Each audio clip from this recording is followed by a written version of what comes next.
faccia d'angelo e sguardo fiere da combattere gli stranieri. Michelina, una brigantessa, una partigiana, una soldatessa, femmina bella come un fiore, sapeva che un brigante muore, armata da pistola e scoppetta, la terra sia la difendetta.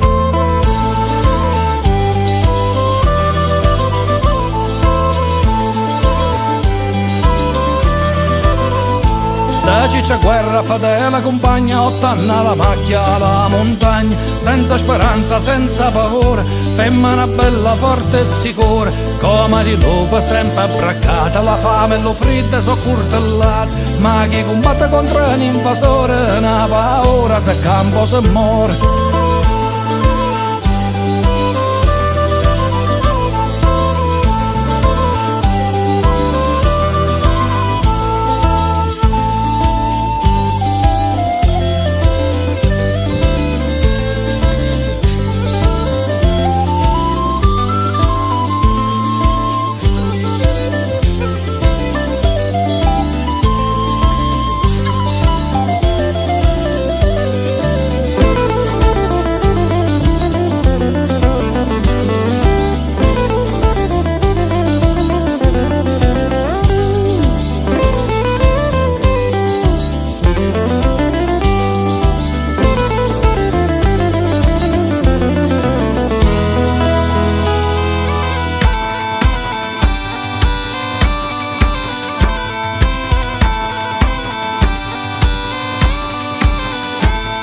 Agosto degli U68, Giuda risorge perché la notte un tradimento a 7 persone, accise pure guerra orsi e ciccone, il generale venuto da lontana per trofeo mostra guatte cristiane, il cacciatore e la selvaggina senza vestiti era Michelina.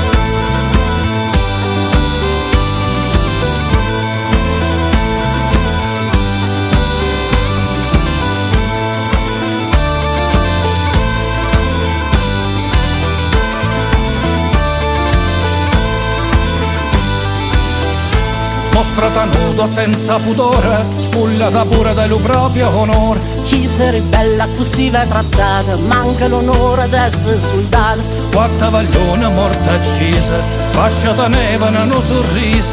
Aveva fatto il proprio dovere, combattendo l'esercito impero.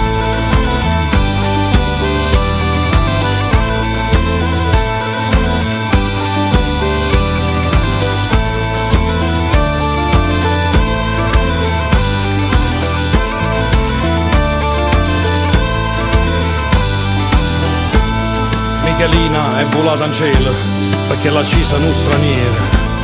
Michelina non si può scordare perché ha difesa la libertà.